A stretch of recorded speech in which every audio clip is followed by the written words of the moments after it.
In at number 10, Bast. Also known as the Panther God, Bast is the child of Ra, and first appeared in Fantastic Four issue 52 in 1966, but solely as a totem. It is the deity that the Black Panthers of Wakanda get their powers from, after proving themselves worthy of the mantle through trials, gaining the privilege of using the heart-shaped herb. A Wakandan legend states that when the 5 tribes fought for control of the nation, a warrior shaman received the vision from Bast that led him to the heart-shaped herb, and to the responsibility of becoming king of Wakanda and the very first Black Panther. In addition to this, whenever someone passes away, in the afterlife they are brought by Bast and Sekhmet to a mystical green valley in which they can run freely in peace for all of eternity. And at number 9, KRONOS. KRONOS was initially one of the Eternals of Earth, but due to an explosion from an experiment gone haywire, he lost his physical form, and was left being an abstract energy form. Silver lining though was that this gave him immortality and cosmic powers. In Kronos' first appearance, he took the soul of Arthur Douglas, a victim of Thanos', and transformed him into Drax the Destroyer in order to take on the Mad Titan, who was also his own grandson. KRONOS was one of the many cosmic entities who fought alongside Adam Warlock in the Infinity Gauntlet series, in an attempt to stop Thanos from wielding the Infinity Gems. Up next at 8 is Hela. Hela is based on the Norse goddess Hel, and is a constant antagonist of Thor's. The character first appeared in Journey into Mystery issue 102, and was created by Stan Lee and Jack Kirby. She's the daughter of a different incarnation of Loki who had died during a previous Asgardian Ragnarok. Odin appointed her as the goddess of the dead, and she would often butt heads with him and Thor over her attempts to expand her power to the dead who dwell in Valhalla. Speaking of, next up at number 7 is Thor. Perhaps the most beloved god on this list, Thor is based off of the Thor of Norse mythology. In the comics, he's the Asgardian god of thunder, who first debuted in Journey into Mystery issue 83 back in 1962. Prior to this, another version of the character had appeared in Venus issues 12 and 13 back in 1951. Created by Stan Lee, Larry Lieber, and Jack Kirby, the aim was to craft a character who was stronger than the strongest person. As Lee stated back in 1992, I quote, "It finally came to me. Don't make him human, make him a god." Kirby had initially drafted up a version of a Thor character for DC back in the 50s, but the one that he did for Marvel in the 60s really stuck. Enamored by legends, he wanted to take the Norse Thor legends of the real world and give them a modernist twist. Up next, number 6, Odin. Speaking of Thor, let's take a look at his father, Odin. Also based off of the Odin of Norse mythology, Odin is an incredibly powerful Asgardian, and can tap into the Odin Force, an ancient and vast Asgardian power which includes energy projection, creating illusions and force fields, levitation, telepathic communication with other Asgardians, molecular manipulation, hypnotism towards humans, control of Asgardian life forces, teleportation, and the channeling of lightning. Yeah, so dude can do a lot.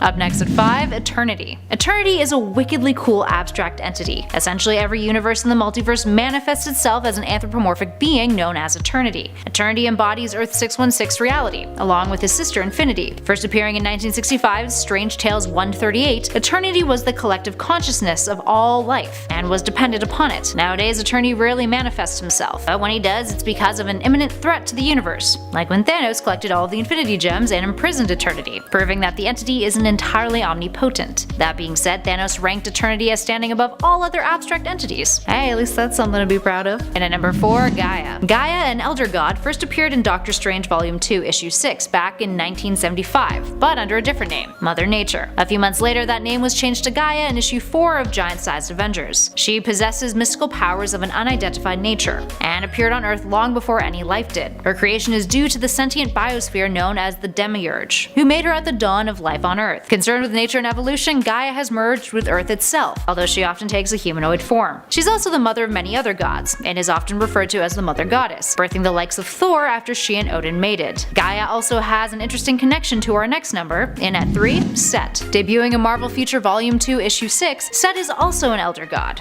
but of a much more contemptuous nature than Gaia. While Gaia was concerned with life and geology flourishing, Set realized that if he devoured his fellow elder gods, he could add their power to his own, which has made Set technically the very first murderer according to Marvel. Other gods began to follow his ways, causing them to become corrupt and turn into demons. Set has a bond with reptiles, and often takes a reptile form. He even brought upon the emergence of the Serpent Men, although that race didn't last overly long compared to humanity. Up next at 2, Death. Death is one of the entities in the Marvel Universe who has had a major impact on the events of Earth and its heroes. This is primarily due to Thanos, and his infatuation with the character. His quest for the Infinity Gems and omnipotence was to prove himself worthy for Death, and to carry out her wishes of correcting the imbalance of living to dead beings in the universe. She's also the hots for Deadpool, which is pretty great.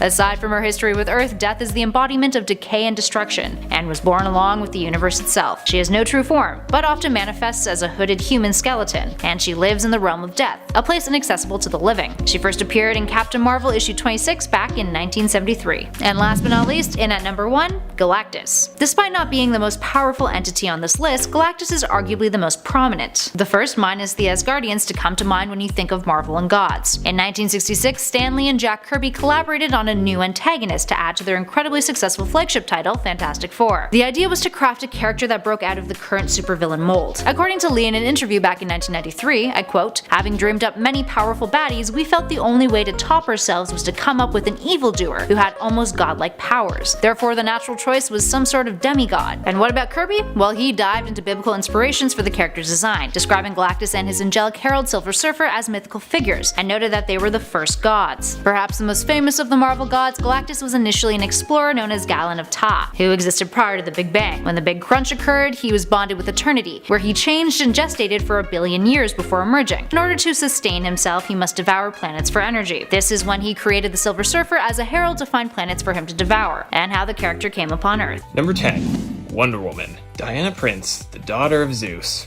Okay, so before I start, I just want to say that Wonder Woman is not always overpowered. Sometimes she's way too depowered, but usually she's right perfect where she needs to be. But there are some instances where they make her way too powerful, just kind of like any other hero. Usually Wonder Woman isn't bulletproof, and that's why she blocks away bullets with her gauntlets. But there are times where they have made her completely bulletproof, or insanely fast, like almost speedster level fast, where she can move faster than speeding bullets, which is a bit crazy. Wonder Woman is one of the most powerful and coolest DC heroes, and this happens with every character, sometimes writers make heroes, or in this case gods, just way too powerful. Number 9. Morpheus. Morpheus, also known as the God of Dreams. For the most part, he kind of just does his own thing, and hasn't really shown up a ton in the main DC continuity, but he has gradually shown up more and more over the years. He is very powerful, and he lives in a world of dreams, where he can essentially do whatever he chooses, because the dream world is his domain. So if someone were to fight him there, they would most likely not fare so well. For the most part, he's considered a good guy, but a better description would probably be anti-hero, since he does kind of just show his bad side every once in a while. Number 8. Trigon.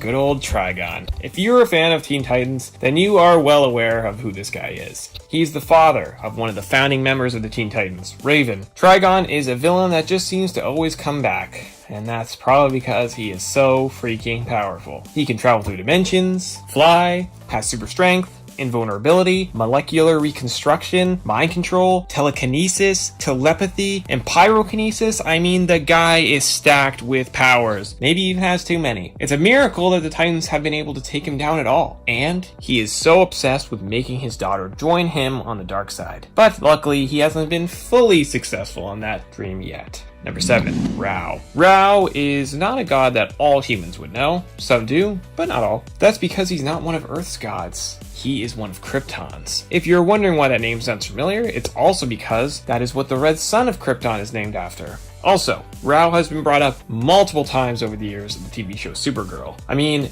in the show, humans even started their own church to worship him, because over time, humans began to learn more about him thanks to Superman and Supergirl. Usually that was only strictly on Supergirl's Earth 38, but after Crisis and the Earth merged, now there have actually been some very subtle references on the Flash that humans on now the main Earth know who Ra is, which is also just a really cool touch. But Ra is very powerful, and also kind of crazy. I mean, there are different stories about him, some still in continuity, some not. I mean, that is the comic book world for you. But at one point, he tried to become immortal and started taking life from people who followed him. It's also been stated that he created Krypton, but other stories have said otherwise. Number 6. Athena. Athena is one of the Olympians. She is the goddess of wisdom and defensive war. Her powers include deaccelerated aging. Basically, she doesn't age at the same rate as humans. She also has super strength, stamina, telepathy, invulnerability, and magic. Not only does that make her insanely powerful already, but she also has other abilities like weaponry and martial arts, which makes her extremely deadly if you were to face off with her in the battlefield. Similar to the other Olympians, in some iterations, the Olympians only hold on to these powers as long as people still worship them. Number 5. Zeus. Zeus has the power of lightning. That's not a shocker. No pun intended. Okay, actually no, that was totally intended. But this power is super strong and allows him, in a sense, to control the weather. In some variations of the comics, he needs people to worship him, like I stated earlier, to gain or hold how powerful he actually is. If people stop, then Zeus, his power would fade over time. Zeus can not only control the weather, but he can also resurrect people from the dead. He also has the ability to shapeshift and create life. Yes, he is the father of Wonder Woman, so that fits. Number 4, Ares. Ares, yet another Olympian on this list. He is the god of war. So, you know this guy doesn't want peace. Right off the bat, it tells you that. His powers include teleportation, darkness manipulation, dimensional travel, magic, size alteration, super speed and super strength, telepathy, and mind control. Yeah, he has quite a few. Probably a little bit too much, but he also has great skills that include weaponry and martial arts. And if you're thinking, I wonder why he looks so familiar or sounds familiar, well, you're not wrong. If you saw the 2017 film Wonder Woman, he was the main villain of that movie, and he fought Wonder Woman at the end of the film. Although he was unsuccessful, he still proved himself to be a formidable foe. And surprisingly, once he turned into his true form, he looked pretty comics accurate. Number 3, Lucifer. So, Lucifer is a fallen angel who basically led a rebellion against the presence, and well, he lost. He's quite powerful, and can shape matter, energy, and time. He has the ability of super strength, acidic blood, he can fly, let out a sonic cry, speak to animals, and even telepathy. Yeah, this guy is loaded with powers. However, in the New 52 reboot, they sort of made Lucifer a little less overpowered, relying more on his armies rather than his powers itself. But nonetheless, he's still pretty freaking powerful. At number 2, we have Darkseid. Darkseid is one of the biggest foes in the DC universe. He has gone up against the Justice League, like that right away tells you how strong he is. He's not only powerful with his fists, but powerful with his Omega beams that shoot straight out from his eyeballs. The cool thing with these Omega beams is that he can control them in any direction. Yeah, not even Superman can do that with his heat vision. These beams are not only incredibly deadly, so if you get hit by one, you're most likely screwed, but they are also incredibly fast. And in the past, have even been known to catch up to certain speedsters, which is kind of crazy when you think about it. Number 1, the Presence. Yeah, this is not really a shocker.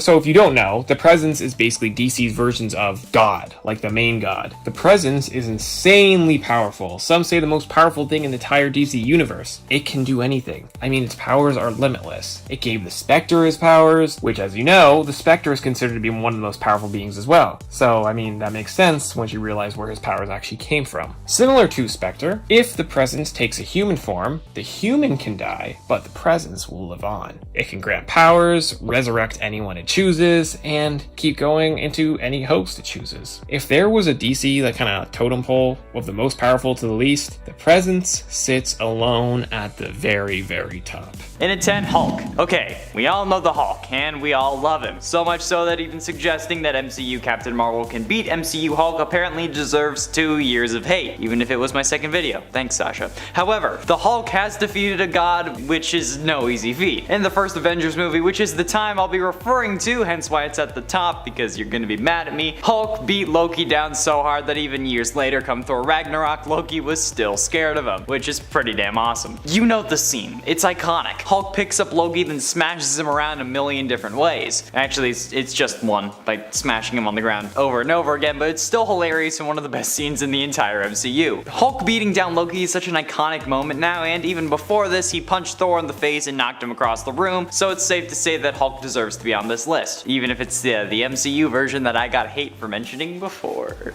And at 9, Batman. Now, while this isn't an instance of Batman beating an actual god, someone who, I guess, in our religions is considered a god, rather he beat a god that is considered a god, or at the very least god adjacent in his universe, Darkseid. During the Final Crisis storyline from 2008, Batman uses a Radion bullet to mortally wound Darkseid, while Darkseid in turn kills Batman with his Omega beams. Although physically bested and appearing dead, Darkseid's dying essence was still dragging all of reality into nothingness along with it. So even though Batman broke his one rule and created a bullet that could literally kill a god, it wasn't really enough. And then Batman gets gotten by the Omega beam, and Superman is left at the end of creation and has to literally sing Darkseid apart. Not even kidding. The last of Superman's super breath was used to sing the remaining essence of Darkseid out of existence. I wish I wasn't being serious. This sounds like either the best or the worst episode of Glee ever. It's the only episode that I would watch, if I'm being totally honest. And at 8, Black Bolt. Speaking of voices tearing people apart, we have Black Bolt, the Dragonborn of the Marvel Universe. Another character who didn't exactly defeat a god that we know of, but rather a god that is considered a god in his universe. They say that when Black Bolt came face to face with Apocalypse, he murdered the god with his voice, shouted him apart.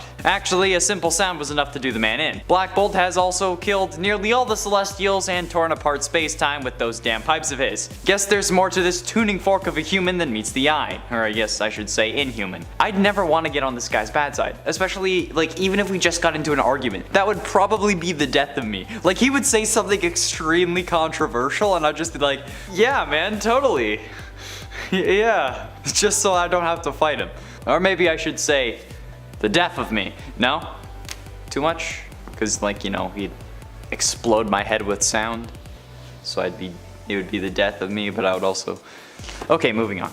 And at 7, Aquaman. With Aquaman being the butt of so many superhero jokes, you wouldn't really expect him to have that many big bad tangles. Maybe a cuttlefish here, or maybe a blobfish is acting out of line there, but that sort of underestimating is actually what got the son of Poseidon's handed to him by the flying fishmonger. Going by the name of Triton, not Percy Jackson unfortunately, the son of Olympic god Poseidon challenged Aquaman to a one-on-one battle. He didn't expect much of a fight, I guess, which just makes me question why he challenged him in the first place. But Triton, due to his arrogance, got his rear presented to him on a silver platter with a side of cheese slices and crackers to boot. In fact, Triton got his beat so bad that Poseidon himself stepped in to save him and then punished Aquaman for absolutely destroying his pathetic little boy. Like, this is some serious rich parent level of bull here. Like, imagine you're on a sports team and you beat the other team so bad that one of the parents comes in and yells at you and then kicks you off your team. That's basically what happened to Aquaman, and that's hilarious. That's not gonna help with the jokes. And at 6, Thor. I know that Thor is a god, but that doesn't mean that I can't count him on this list because he's still a superhero in the Marvel comics. So you know what? It's good enough for me, and for some reason Marvel agrees with me, putting him up against various foes like Olympus cage matches for us to bet on. One that we've seen multiple times, and I mean multiple times, is Thor versus Hercules. In the blue corner, we have the god of lightning, the lord of thunder, the son of Odin, and the mother of dragons, Thor! And in the red corner, we have the god of strength, son of Zeus, and probably not Hera's son, hence why she sent demons after him, at least in the non-Disney adaptation, whose name is also wrong, Hercules! That, for some reason, despite being the god of strength, cannot seem to win against Thor when he uses lightning. Yeah, that's right. Somehow the god of strength and the god of thunder are fairly evenly matched physically, but when Thor starts pulling out some lightning on the son of Zeus, whose father literally wields a lightning bolt, he can't seem to get it up. You know what I really want to see? Thor versus Bonesaw. Bonesaw is ready! Halfway through into number 5, Spectre. Look, I get that the Spectre is an immortal mythical presence that doesn't really have any decent weakness. However, he does possess a mortal man in order to actually be able to do his thing, so he counts for this list. That's right, deal with it. Especially when the spirit of ultimate vengeance fought off Shazam, who is similar to Darkseid and Apocalypse in the sense that he's seen as a god in this universe, or at least god adjacent, since, you know, he's also basically invincible. I guess you could also say that maybe Superman fits that description, but literally anyone who fights him somehow gets their hands on kryptonite, as if it's available at every corner drugstore like plutonium was supposed to be in 1985. If you understand that reference, we can be friends. However, you know, the Spectre is literally a spirit that will just find a new host whenever his old one kicks the bucket, so yeah, it's safe to say that this guy could defeat basically anyone if he tried hard enough and was willing to burn through enough vessels. And at 4, Deadpool. Deadpool, for all of his issues, is certainly a resilient fellow, and shares quite a bit of his character with various different other characters in the Marvel Universe. One of which is that he has a fascination for tricks and impersonations, like Loki. Ironically, Mr. Wilson decided to try and impersonate Thor on multiple occasions. And you know, Thor already has to deal with that kind of BS at home, so when he sees Wade doing it, he isn't happy. And while this may have happened in a non-canon comic, technically it happened in one universe. Since in Deadpool Kills the Marvel Universe Volume 12, Deadpool uses Pym particles to enlarge Mjolnir and use it to kill Thor, which has got to be the most brutal kind of taking your own medicine ever. Like, imagine getting squished by your own hammer that only a couple other people in the entire universe can even move. That's a serious kick in the balls, especially because it's Deadpool. Like, you lost to Deadpool. That sucks. Getting close to the end in number 3, Wonder Woman. Do I really need to tell you which god Wonder Woman has defeated? I mean, like, it's kind of obvious. She also had a whole movie about it. The god of war, Kratos, has gone against wait, what? That's the wrong god of war? Oh yes, right. Wonder Woman and Ares have gone head to head multiple times over the various decades of comics. Ares is basically the Joker to Wonder Woman's Batman, at least in my opinion. And honestly, it's not as fair as one might think. Sure, Ares is the god of war, but Wonder Woman still kicks his from here to Sunday, especially after they got rid of that one weakness that I'm pretty sure spoke more about the writer than the character. No matter what, Wonder Woman has still beat Ares, who is a god of war, and therefore belongs on this list, even if it was a fairly obvious number. She also cleaved his head in two at one point, so it's safe to say that if she wasn't on this list, the same thing would happen to me. Either from her or the comments. Penultimately, in at number 2, Sentry. Sentry's an absolute powerhouse, so it's no surprise that he's fought and beaten a god, but how he did it is even better. Sentry used to be a part of Norman Osborn's Avengers, who went to Asgard in an attempt to lay siege and claim it, because, you know, it's Norman Osborn's Avengers. However, the Marvel version of the Greek god of war didn't like that idea, so after he learned of Osborn's intentions, he came down to kill the Green Goblin. But Ares did not anticipate Sentry's absolute monster arms, even when Sentry picked him up and tore him in half. This man tore a Greek god in half. He absolutely obliterated the god of war without breaking a sweat. If that doesn't show you the sheer power of Sentry and how overpowered Marvel thinks that Superman is, nothing will. Nothing will show you. You're a lost cause at that point. He tore Ares in half. What?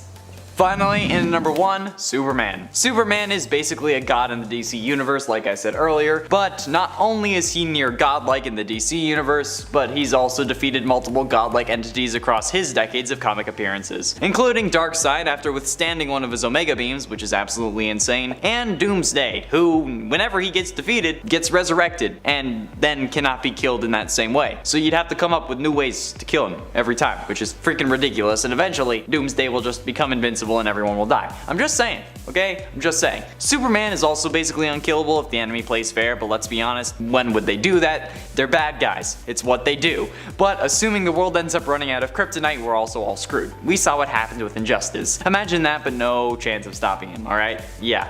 Exactly. Also, how specific is the Doomsday thing? Like, does it have to be like, oh, you stabbed him here, so you have to move 2 millimeters over to the left to actually be able to kill him again? Or is it like, oh, you shot him with like a bazooka, so you can't ever shoot him again? And like, does it happen, like, is it every other time that he's died you can't kill him that same way, or is it just the previous one?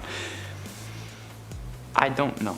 I probably should have looked it up. Starting off at number 10, Zeus. First appearing in Superman 28 back in 1944, Zeus is a name many would recognize, not just comic book fans. So Zeus is the father of many, including none other than Diana Prince, aka Wonder Woman, who I'll get to a bit later on in the list. Zeus is one of the gods of Olympus, so he basically possesses unlimited power. He's kind of a big deal in mythology. Kind of. Which one would only expect being the son of Kronos and Rhea. How powerful is Zeus, you ask? Well, for starters, he can manipulate weather, like the weather. Little less known fact about him is he could also shapeshift, resurrect the dead, and create new life. Zeus was referenced in the 2017 Wonder Woman film, obviously, along with other Olympian gods. We catch a look at him in the Justice League movie, and I would love to see more of this guy. I mean, he uses a lightning bolt to separate the 3 mother boxes in the film. I would love to see more of these things that he can do. Like, it's Zeus. Can we just get an entire trilogy? I'll watch it. If you haven't already seen Justice League, you might as well wait for the Snyder Cut at this point. Number 9, Metron. Making his first appearance in New Gods Godhead issue 1 back in 2014, Metron is also referred to as the owner of the Morpheus chair. He created the technology known as boom tubes. He also once survived an attack from Darkseid's daughter, and if you're not aware of who Darkseid is, that's why we have part 1, so go on over and check that out as soon as you're done here. Metron, okay, he's considered one of the most intelligent beings in existence, for good reason. This Morpheus chair I mentioned, it's a pretty sweet setup. It allows for Metron to travel between any location and timeline in any universe at any time. Batman once had this chair and he still was concerned about street crimes. Classic Batsy. That is until Owlman came in and ruined the day. Number 8, Highfather. Also known as Isaiah the Inheritor, he made his first appearance in Wonder Woman Volume 4, Issue 14. He's the ruler of New Genesis and is a powerful new god who wants to bring peace to the multiverse. And he's also out to destroy his brother and worst enemy, you guessed it, Darkseid, who again is covered in part 1. Just go check it out. Leave this video, go check it out and come back. No hard feelings. Isaiah lives outside of normal time and space as well, even the New 52 universes. So since he got his powers, he actually doesn't age. So that dude's gonna look fresh forever. He can also feel when something isn't right in the universes, especially when it has something to do with his brother Darkseid. He can also get in your head, like Literally. He can mentally link himself to you and eventually cause physical damage. That's how powerful he is. And if that's not scary enough, he can take a regular boring human, like myself, and within seconds turn them into a new god just by thinking about it. He even once obtained the Genesis Scepter, channeling the white light of life, giving him access to the power of the life equation. But he ended up destroying it because he felt too much guilt. Too much power? I mean, maybe. We gotta draw the line somewhere. Number 7. Wonder Woman. The daughter of Zeus herself. I mean, I only thought it was fitting to put her in this list. We've seen her in movies deflecting bullets, and we're gonna see her ride lightning whenever Wonder Woman 1984 finally gets released. Wear a mask.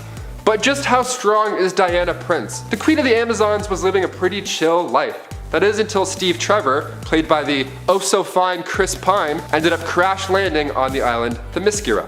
A tournament was held to decide who was going back to man's land with Trevor. So Diana thrived and even completed the final task of deflecting a bullet fired from her own mother. Awarded with the lasso of truth and a badass suit of armor, she was on her way to the top in no time. She was donned the name Wonder Woman by the press after she handled some terrorist. It's been handled, son! Using the bracelets of submission, she can deflect bullets. And as the bracelets are made of the 8th metal, which is a pretty strong metal, the lasso of truth is exactly what you think it is. The gods of Olympus gave it to the Amazons, and it was their prized relic for a long time. She can actually blind you with this thing while making you spill your deepest, darkest secrets. So you don't want to bump into Diana Prince anytime soon, believe me. Number 6. Lucifer Morningstar. Making his first appearance in Sandman Volume 2 Issue 4, he's a fallen archangel and he actually used to rule hell at one point. That's right, like hell, you know. He was cast out for rebelling against the kingdom of heaven, so after about 10 billion years, give or take, he decided to abandon his lordship over hell. That's a long time, like a long time. During this time, Lucifer had manipulated the demons in hell so that they would go against each other. Like he would just stir shit up, spreading rumors. It was basically a reality show for demons down there. He's like, yo man, Hella told me you couldn't read, is that true? While swirling some wine. I dig it. So eventually he got bored of this and decided it was time to move on. He was getting tired of being treated the same all the time. I mean, everyone thinks he's the guy that purchases and trades souls, which isn't exactly the case. His job description is just to punish whoever ends up down there. And he thought it was quite unfair that he had to rule there forever simply because he rebelled. Like, come on guys, it was one time, relax. So he handed the keys to hell over to 2 angels, Duma and Remiel, and retired to Earth. What a weird retirement. Yep, happy retirement. The subway never runs. You're gonna be late always. See ya. His powers, however, unmatchable. Because he's an archangel, he still retains some of those powers. Like for starters, he can manipulate any external force for any effect he desires. He can create flames with his hands and then travel realm to realm. What a hot high five you would give. He can go to hell, literally, go to hell, and then immediately go to the void, which is a space outside of creation itself. His only weakness, if you want to call it a weakness, is that he can't create something from nothing. Big deal. He even once cast a spell on a door, making it so that if that door was opened, it would unmake all of creation. Not bad. I mean, that's, you know, for magic, not bad. I can do the thumb thing, so what's up, Lucifer? Get at me, bro. Number 5, death. That's right, I said death. She's too powerful not to include. Being born with the universe, in a similar way eternity embodies life and growth, there has to be an equal and opposite, that being death, in which embodies decay and destruction. I like death a lot. The character. I don't walk around with Ouija boards on me. I'm not, you know, not into that. Well, I mean, kind of. We'll talk. Making her first appearance in Captain Marvel issue 26, Death is actually really close with Thanos. I was really hoping to see more of this relationship in the MCU, but I mean, Cate Blanchett playing Hela kind of filled that void for me a bit. That was good fun, she's great. But Death, yes, they're different. Death was intrigued by Thanos from the start. She manifested herself to look like a young girl in his school when he was just a little wee Thanos. Little wee Thane Thanos. She convinced Thanos to kill a whole nest of critters after the same critters allegedly were the cause of a recent cave collapse, killing Thanos' friends. So yeah, she's kind of like the bad cop. There's another character that's in love with Death, and that character happens to be the merc with the mouth, Deadpool. I'll save that for another time. So what can this cosmic level entity do besides whisper bad ideas in your head? Well, every lost soul belongs to her, simply put.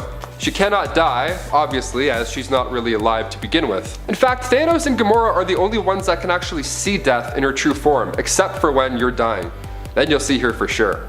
and you don't want to see her. Number 4, Perpetua. Arguably the most feared being in the greater Omniverse, making her debut in Justice League Volume 4, Issue 8, Perpetua created the multiverse, using negative crisis energies, also referred to as the 7 hidden forces of creation. So once it was created, she then made 3 sons to inhabit the multiverse, those being Mar-Novu, Alpheus, and Morpheus. The multiverse consists of 3 main realms with different matter.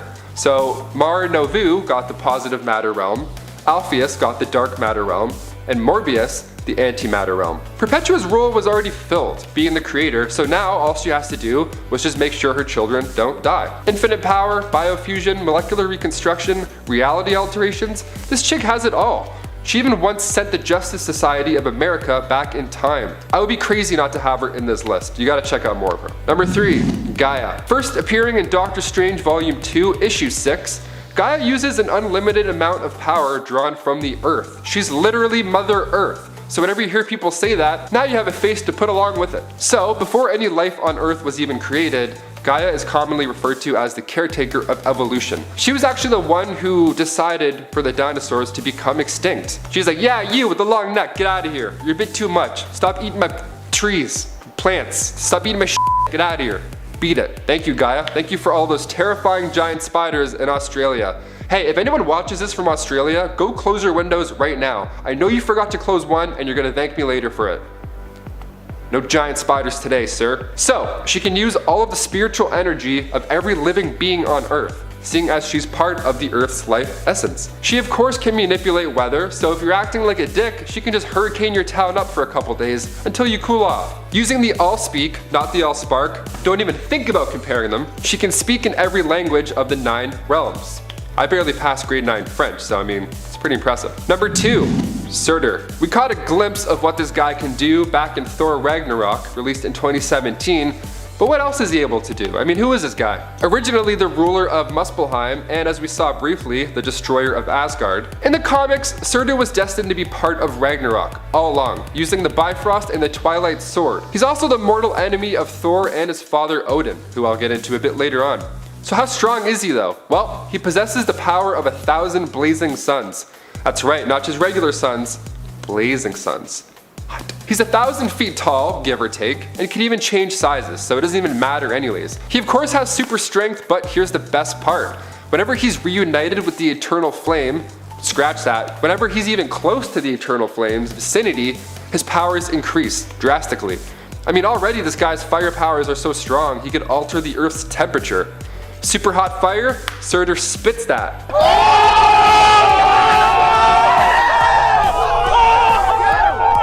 And finally, number 1, Odin. By Odin's beard! Okay, like I mentioned earlier, of course, Thor's father himself has to be in this list. Also, this list isn't in any particular order, so don't be giving me in the comics, I'm just throwing them out there. Odin might be my favorite god on this list, simply because Sir Anthony Hopkins plays him in the MCU. The former king of Asgard himself, Odin, protector of the 9 realms, adoptive father of Loki and father to Thor and Hela, the god of thunder and goddess of death.